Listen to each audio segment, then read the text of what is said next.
Mia Thermopolis is a 15-year-old introvert girl. She lives in a restored San Francisco firehouse with her painter mother. Because of her quiet nature, she isn't very popular at school, and is frequently bullied by Lana Thomas, a cheerleader. Mia has one great friend named Lily Moskowitz. She has almost the same personality as her. One of the popular guys named Josh Bryant is Mia's crush. But he is Lana's boyfriend. When she sees them kissing, she thinks of herself in Lana's shoes. Once Mia plays a debating battle against Josh. He makes bold points and everyone cheers for him, but when it's her turn, she stutters. The whole class laughs at her, making her embarrassed. Her mother informs her after school that her grandmother has arrived in San Francisco from Genovia and desires to meet her. Mia is surprised as to why she suddenly wants to meet, since she has never cared to contact them before. She travels to the address the next day after school, and finds herself in front of a magnificent mansion. A butler greets her, and takes her to her grandma, Clarice Rinaldi. Mia's grandmother is disclosed to be the Queen of Genovia, a small European kingdom. She wanted to see Mia, because she wanted to tell her that her father was the Crown Prince of Genovia. However, because of his recent death, she is now the next ruler of Genovia. Mia first doubts the elderly lady is joking. But when she realizes that she is genuine, she is totally stunned. She learns that she is a princess in charge of an entire country, and she'll have to shift to Genovia. She also needs to change into a completely different person than she is currently. Before we continue the movie, welcome back to Mini Movies. This is a movie called Princess Diaries, released in 2001. Let's continue. Mia, overwhelmed by the amount of information, refuses to be a princess and leaves. When she comes home, she is furious with her mother for hiding their royal status. Turns out, after Mia's parents' divorce, they agreed to let her live with her mother. In order for her to have a normal childhood, they had decided to tell her when she was 18, but now that her father is gone, she must carry the responsibility. The very next day, she, her mother, and the queen discuss the situation. The queen wants to present her to the world as a princess, but first she wants to teach her how to act like one. Mia is strongly opposed to the idea, but her mother convinces her to attend the princess classes. She tells her to decide afterwards whether or not she wants to be a royal. Also, Mia will have to keep this a secret until the ball. The queen then sends her out with a head of security, Joe, who has been ordered to look after her. He has to assure her protection until she is officially recognized as a princess by the rest of the world. Mia is given a limo for traveling to school daily. On the way, she picks up her friend Lily, who is amazed by the car. Mia goes to a car service shop after school, and learns that her old car would cost her $400 to repair.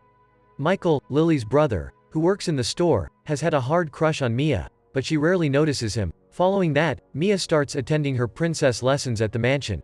The queen examines her appearance, and instructs her assistant on what needs to be fixed. She teaches Mia about all the main things necessary for a princess. For example, proper posture, hygiene, etc. Mia learns everything of the royal etiquettes after that day, from dancing to dining to personal presentation. She travels to the mansion for lessons every day after school. As a result, her schedule got busy, so she and Lily didn't get to spend much time together. So Lily is left alone as Mia is her only companion. Will their bond get weak? Please subscribe to help them as well as to stay together. One day, the queen invites an Italian stylist named Paolo to give Mia a makeover. Though his attitude says otherwise, he praises Mia on her natural elegance. Paolo and his staff clip her eyebrows, straighten her hair, and provide her facials and manicures to improve her appearance. He also removes her glasses and advises to wear contact lenses. Mia appears to be an entirely different person in the final look, making the queen impressed. But she orders Paolo and his staff to keep the transition a secret. Are they trustworthy enough? Mia and Joe go to pick up Lily for school the next day. Michael is fascinated by her beauty when he sees her new look, while Lily isn't very happy about it. She believes her buddy is becoming one of the school's bad girls. She forces Mia to wear an ugly hat to cover her new hair. They also have a huge fight, because she believes Mia is going to dump her anytime soon. Mia can't stand her friend's coldness anymore and tells her the truth. Lily is shocked, but she decides to keep it a secret after Mia explains that it is for her own safety. Later in the class, Lana taunts Mia into taking off her hat. But as she did, everyone was caught off guard by her gorgeous hair. The next day, Michael invited Mia to a music convention, where he would be performing. He is really enthusiastic about music, and hopes that she will be present to see him perform. Mia agrees to come, but she's hesitant. When she arrives at school, she is surrounded by reporters. They keep on questioning her about her status as a princess. Mia is in danger now that the secret has been revealed. She thinks Lily informed everyone about it, but Lily denies it. Who do you think leaked it? The queen comes to the school to handle the uncontrollable situation. Turns out it was Paolo, the stylist, behind all this. He informed the media about Mia. In order to gain popularity, the queen hosts a royal dinner party the following evening. She introduces Mia to a lot of high royals from throughout the world. The dinner is going smoothly without a problem, until Mia sets a guest's sleeve on fire. She dips his arm into an ice bucket, resulting in the waiters getting slipped. They fall to the ground, spilling the fruits on the visitors. At the awful feast, the queen sits with her head in her hands, while the guests laugh it off. Someone's in trouble. The queen isn't upset at Mia in the next training session, unlike Mia's expectations. Instead, she cancels all of her appointments to spend the day with her granddaughter. They go to the arcade as a group and have a great time. The queen plays all of Mia's favorite games, visits a photo booth with her, and tries her favorite corn dogs. Mia drives on the way back home, but the car's brakes fail. As they attempt to climb a hill, she collides with one of San Francisco's classic cable cars, which is packed with people. Mia is about to be arrested by the cops, but the queen persuades them to let them go by her excellent public speaking skills.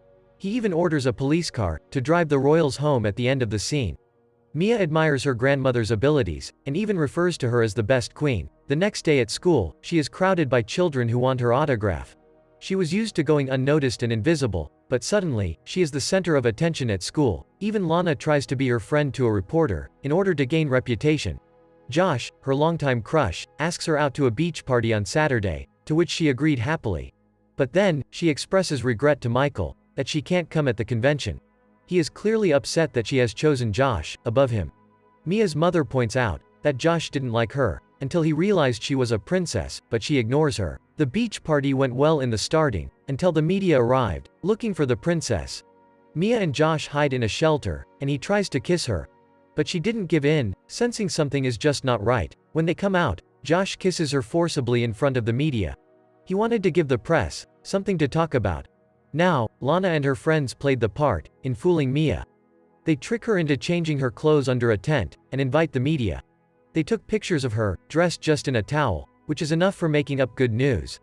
Mia, feeling embarrassed, cries in her mother's arms after returning home. The next morning, the unfavorable images, along with ridiculous headlines, cover the media. The news irritates the queen, and Mia apologizes for her actions. She also says that she is incapable of being the princess. Even so, the queen invites her to the ball. She tells her that she is welcome to bring any companions she likes, except for Josh. After Mia leaves the room, Joe says that Mia is still a teenager and her grandchild before she becomes a princess. The two agree that Mia is ready to take on the role of throne of their country, based on how she handled criticism and responded appropriately. Mia apologizes to Lily for not being herself the past few days. She regrets missing a talk show to which she had been invited. They make up and plan to attend the ball together. Later in gym class, Josh makes fun of Mia, and she strikes him with a baseball. She also defeats him in a baseball game to teach him a lesson. Michael arrives at her house in the evening to deliver her car from the service, and Mia apologizes to him. She was sorry for not attending his concert and requested him to be her ball date. Michael was still hurt and denied her offer. He jokes that Josh might look better in a tuxedo. At school, Mia and her nerdy friend are having lunch together, when Lana and her friends make fun of them. Mia is fed up with the bullies now and takes action. She spills ice cream all over Lana's dress, shaming her in front of everyone. Later that day, the queen apologizes for being harsh with her. She invites her to give a speech to the guests at the ball to resign her title. She also gives Mia a diary that her father had prepared for her 16th birthday. Mia chooses to escape to Colorado when she leaves the mansion. She was fearful of disappointing the queen and the guests at the ball with her speech. She has chosen to take the easy way out because the responsibility is too much for her. Will she give up? Please like and subscribe to find out. After packing her things, she decides to read the letters from her father. He explains the role of courage for a royal in the letter. He also says that he loves both her mother and her a lot. His father's thoughts change Mia's mind, and she finally decides to attend the ball. She drives in the pouring rain, and unfortunately, her car breaks down. She was alone, because she had informed everyone she would attend the event personally. On the other side, Michael gets a pizza with the word, "sorry," scribbled on it. He realizes that Mia is making efforts for him, so he chooses to attend the ball. Back there, Just when Mia is about to give up, Joe arrives in the limo. At the ball, when the queen sees no sign of Mia, she starts her speech. But soon in the middle of the speech, Mia is standing at the door. She was soaked from head to toe, and ready to speak. As a result, the queen exits the stage, to make way for her. Mia stutters at first as usual, but then, she recalls her father's words. With confidence and courage, she then delivers a moving statement to the audience. She introduces herself as Princess of Genovia, and gets crowned in the end. The audience applauds for her. Then she gets dressed in a gorgeous gown, and dances with Michael. After the dance, they excuse themselves, and make their way to the garden. Michael finally confesses his feelings to her, and the two kiss. Later, Mia shifts to Genovia, to officially begin her responsibilities as a royal, with her mother. Michael and Lily are coming for summer break.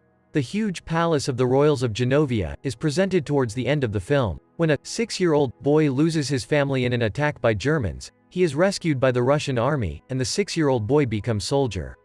Wow, it's real story. Click on the video appearing on screen to watch this video as well. Thank you for watching.